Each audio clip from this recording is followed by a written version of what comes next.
ఇక ఉత్తరాఖండ్లో నర్సుపై జరిగిన అఘాయిత్యానికి వ్యతిరేకంగా హైదరాబాద్ నిమ్స్లో నర్సింగ్ స్టాఫ్ ఆందోళనకు దిగింది. ఆసుపత్రిలో సేవలను బహిష్కరించి నిరసన వ్యక్తం చేశారు.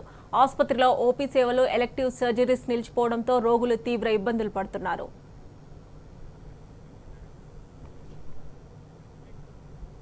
ఇక వెస్ట్ బెంగాల్ డాక్టర్ హత్యాచారం, ఉత్తరాఖండ్లో నర్సుపై అఘాయిత్యానికి నిరసనగా డాక్టర్లు, నర్సింగ్ స్టాఫ్ ఆందోళనపై మరిన్ని డీటెయిల్స్ మా ప్రతినిధి వంశీ లైవ్ లో అందజేస్తారు. వంశీ,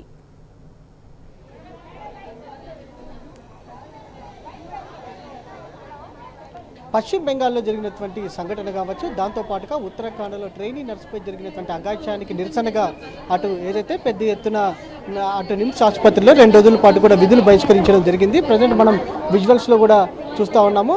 దాదాపుగా 460 మంది నర్సింగ్ డాక్టర్స్ కావచ్చు, దాంతోపాటుగా ఏదైతే నర్సింగ్ స్టాఫ్ కూడా పెద్ద ఎత్తున విధులను బహిష్కరించి వారు ఏదైతే నిరసన కార్యక్రమాన్ని చేపట్టడం జరిగింది. భారీ ర్యాలీని కూడా నిర్వహిస్తున్నటువంటి పరిస్థితి కూడా మనకు కనిపిస్తూ ఉంది. ప్రధానంగా సెంట్రల్ ప్రొటెక్షన్ యాక్ట్ని తీసుకురావాలని, దాంతోపాటుగా ఏదైతే పశ్చిమ బెంగాల్లో జరిగినటువంటి మహిళా వైద్యురాలకు జరిగినటువంటి విషయంలో నిందితులను కఠినంగా శిక్షించాలని కూడా డిమాండ్ చేస్తూ ఉన్నారు. దాంతోపాటుగా ఉత్తరాఖండ్లో ట్రైనీ నర్సుపై జరిగినటువంటి అఘాయిత్యానికి నిరసనగా వారి ఏదైతే నర్సింగ్ స్టాఫ్ కూడా అటు విధులను బహిష్కరించడం జరిగింది. నిమ్స్కి వచ్చినటువంటి రోగులు 2 రోజుల పాటు కూడా ఇక్కడ ఓపీ సేవలు ఉండవు కాబట్టి ఎవరు కూడా రావద్దని కూడా ఇప్పటికే కొంతమంది వైద్యులు కూడా విజ్ఞప్తి చేసినటువంటి పరిస్థితి కూడా మనం చూస్తున్నాము. దేశవ్యాప్తంగా కూడా వైద్యులు వారి యొక్క ఆందోళనను ఉధృతం చేసినటువంటి పరిస్థితి కూడా మనకు కనపడుతూ ఉంది. రేపు రాష్ట్ర వ్యాప్తంగా కూడా డైరెక్టర్ ఆఫ్ పబ్లిక్ హెల్త్ వైద్యులు ఏదైతే ఇందిరా పార్క్ వద్ద భారీ ధర్నా కార్యక్రమానికి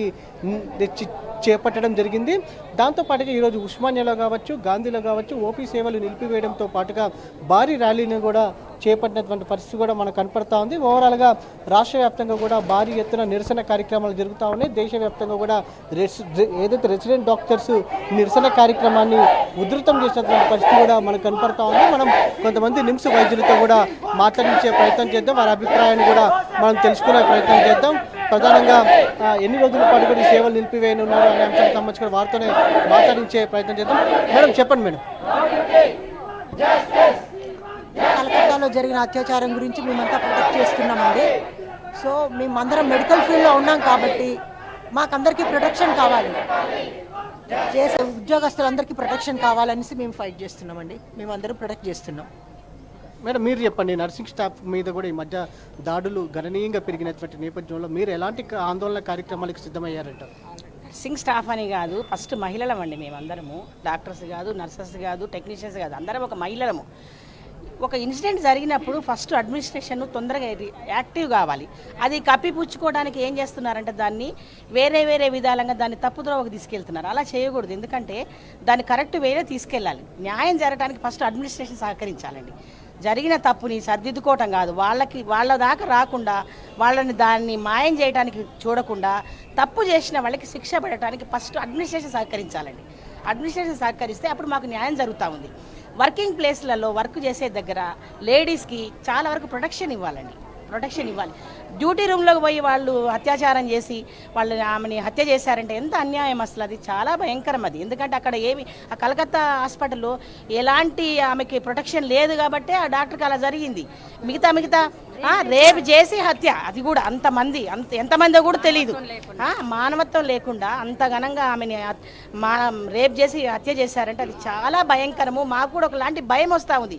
అక్కడ జరిగింది మొన్న, అంటే ఇక్కడేం జరుగుతుందో రేపటికి అది చూసుకొని దాన్ని తీసుకొని ఎవరేమనట్లేరు, ఎలాంటి చర్య లేదు, ఎలాంటి చట్టాలు లేవని విచ్చలవిడితనంగా తర్వాత ఆడవాళ్ళకి ప్రొటెక్షన్ అనేది లేకుండా వెళ్తుందేమోనని ఒక భయం మాలో వచ్చేస్తుందండి. ఎలా దీన్ని అరికట్టాలంటే ఫస్ట్ గవర్నమెంట్ స్పందించాలండి. దీనికి ఒక చట్టం తీసుకురావాలి.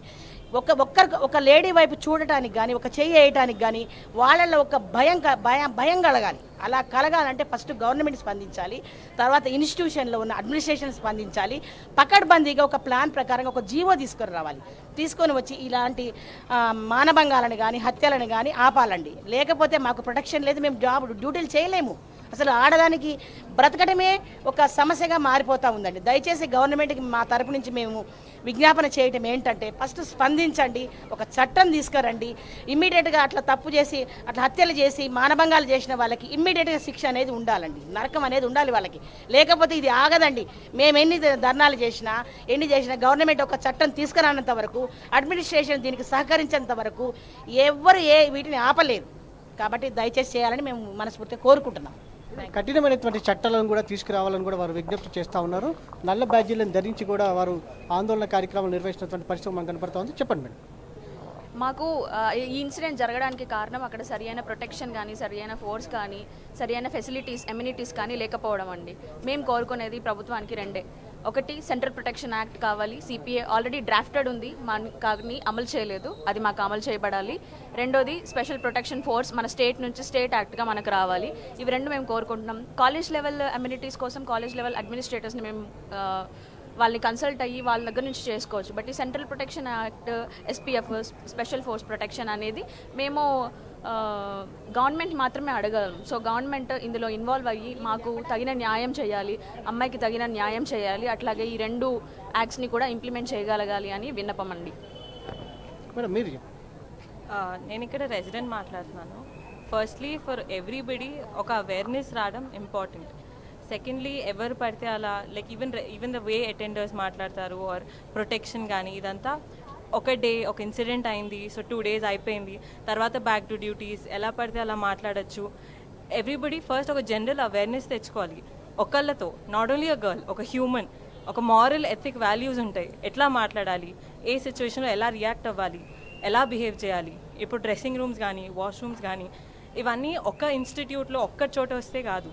ఒక జనరల్ అవేర్నెస్ ఏంటి, ఒక ప్రైవసీ, ఒక మారల్, ఒక పర్సన్ చేంజ్ చేసుకున్నారు, వాష్రూమ్ ఉన్నారు, రెస్ట్ తీసుకుంటున్నారు, ఇవన్నీ ఈ లెవెల్ నుంచి స్టార్ట్ అయితే ఎవ్రీ ఇండివిజువల్గా వస్తుంది. ఒక ఇన్స్టిట్యూట్లో అయింది, అక్కడ కట్టించేసి వేరే చోట ఇంకోటి ఏదో. It should start from a basic human personal level. Then privacy protection, ఒక ప్రొటెస్ట్, ఒక గ్రూప్, ఒక పర్సన్కి, ఒక ఇండివిజువల్కి అవేర్నెస్ పెరగాలి. ఏం చేయొచ్చు, మారల్స్ ఏంటి, ఎథిక్స్ ఏంటి. That may not be in violence. It may not be ఇవాళ కొట్టాం, వాడిని చంపేసాం, అయిపోయింది అని కాదు. ప్రతి హ్యూమన్కి ఉండాలి. ర్యాండమ్గా కాల్స్ వస్తాయి, మెసేజెస్ వస్తాయి, midnight 2 AM మెసేజెస్ వస్తాయి అటెండర్స్ నుంచి. ఒక ఫిజికలీ ఒకటి అయిందని కాదు, even that is ethically wrong. ఒక ఫీమేల్ డాక్టర్కి 20 times 30 times హెరాస్ చేసి కాల్ చేస్తారు.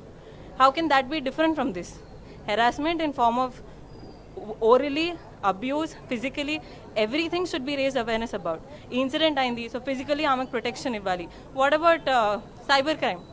What about messages that we get? What about calls that we get? Everything should be addressed one at a time. This is only a starting for building that awareness among people.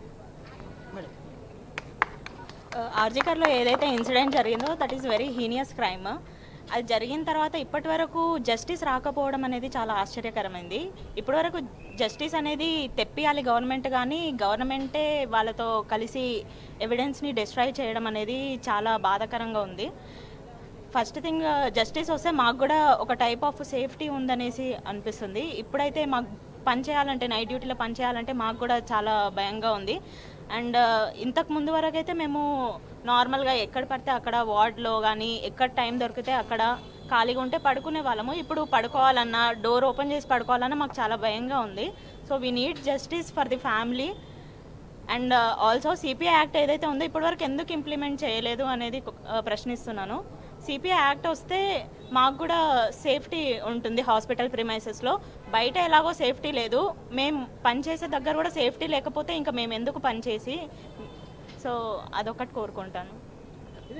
Central protection యాక్ట్ని ఖచ్చితంగా అమలు చేయాలని కూడా వారు demand చేస్తూ ఉన్నారు. ఇప్పటికే రాష్ట్ర వ్యాప్తంగా కూడా అన్ని ప్రభుత్వ టీచింగ్ ఆసుపత్రుల వద్ద కూడా ఆందోళన కార్యక్రమాలు నిర్వహిస్తున్నటువంటి పరిస్థితి కూడా మనకు కనిపిస్తూ ఉంది. ఓవరాల్గా ప్రధానంగా 2 అంశాల మీద రాష్ట్ర వ్యాప్తంగా ఆందోళన చేస్తూ ఉన్నారు వైద్యులు. ఒకటి, ఏదైతే పశ్చిమ బెంగాల్లో జరిగినటువంటి సంఘటనకు సంబంధించి కావచ్చు, దాంతోపాటుగా ఉత్తరాఖండ్లో ట్రైనీ నర్స్ పైన జరిగినటువంటి అఘాయిత్యానికి సంబంధించి కూడా ప్రభుత్వం వెంటనే న్యాయం చేసే విధంగా, దాంతోపాటుగా ప్రధానంగా అన్ని రాష్ట్రాల్లో కూడా ఆందోళన కార్యక్రమాలకు సంబంధించి ప్రధానమైనటువంటి అంశం సెంట్రల్ ప్రొటెక్షన్ యాక్ట్ని యాక్ట్ని అందుబాటులోకి తీసుకురావాలని కూడా కోరుతా ఉన్నారు. ప్రజెంట్ నిమ్స్ ఆసుపత్రిలో 2 రోజుల పాటు కూడా ఓపీ సేవలు నిలిపివేయనున్నారు. దాంతోపాటుగా 460 మంది వైద్యులు సేవలను బహిష్కరించి ఈ ఆందోళన కార్యక్రమాలను చేసినటువంటి పరిస్థితి మనం చూస్తూ ఉన్నాము. ఈ యాక్ట్ ఏదైతే సిపిఐ యాక్ట్ని అమలు చేయకపోతే ఈ ఆందోళన కార్యక్రమాన్ని ఉధృతం చేస్తామని కూడా ఇప్పటికీ అసోసియేషన్స్ కూడా తెలిపినటువంటి పరిస్థితి కూడా మనకు కనపడుతుంది. ఓవరాల్గా దేశవ్యాప్తంగా మాత్రం ఆందోళన కార్యక్రమాలు వైద్యులు రోజు రోజుకి ఉధృతం చేసినటువంటి పరిస్థితి మనం చూస్తున్నాం.